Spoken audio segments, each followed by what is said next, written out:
Hello, good evening guys. For today's video, gagawa tayo ng egg omelette with kamatis filling.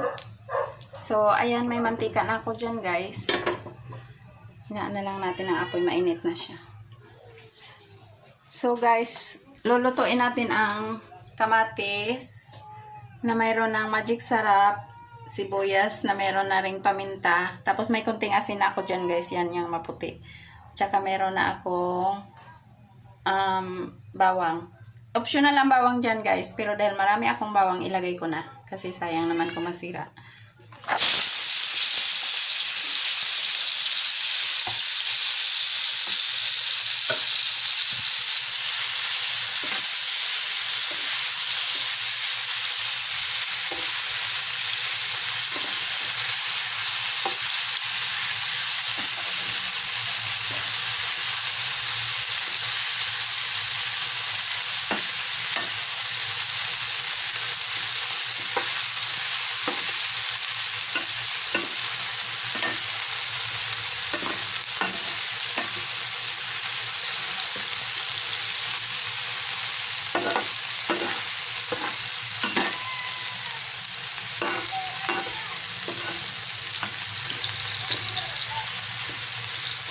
Sinimplahan ko na guys ha, kasi hirapan ako, wala akong katuwang. So mahirap mag-install ng iPad dito ng liit ng lugar. Balang araw maka-log-log din tayo sa buhay. Gagawa tayo ng matino-tino naman na kitchen.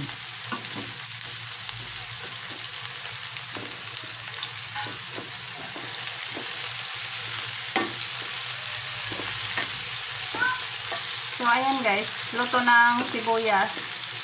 Crunchy na yung sibuyas at saka yung bawang.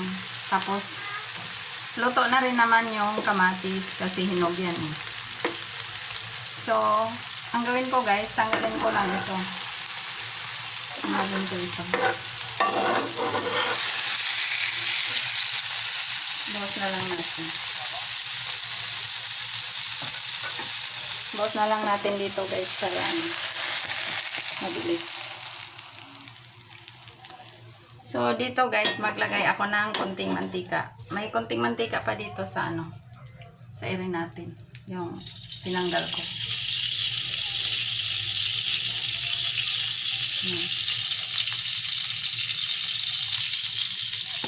Kulang na lang siguro ng konti lang.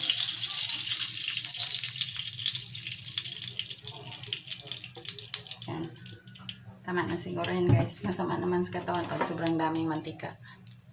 So ilagay na natin ang itlog. Yan guys. Lagay ko na ang itlog. Ngayon antayin natin na mag-set yung itlog guys. Bago ilagay ang palaman. Kasi mahirapan tayo magbaliktad niyan kapag langanin. So, yan. Nag-set na ang gilid, guys. Pwede na ilagay ang palaman. Timplado na to guys, ha. By the way, yung itlog na yan, nakalimutan kong sabihin, may kunting timpla na rin yan. Kunting magic sarap at kunting asin. Para mag-balance lang yung timpla. So, guys, i-flip ko lang siya papuntang gitna. Yan.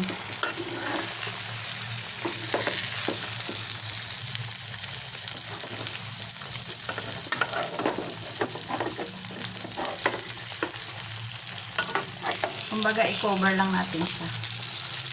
So, hindi pantay yung stove ko guys. Pasensya. Matagilid yung pagka palagay ko lang ng isang payan. Yan. Ang forma ng inyong gagawin guys, depende na sa inyo. Pwede nyong i-fold ng ganito. I-fold nyo ng ganito. Or, haba na lang. So, ganyan.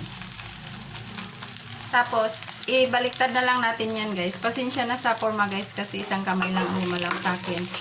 Mas maganda kasi magluto sana kung dalawang kamay ang mo. Para may balance. So, i-flip na natin guys. Para maluto na siya. Pasensyahan yan ako guys. Wala ko natuwang. Wala, hindi pa umuwi yung sister ko.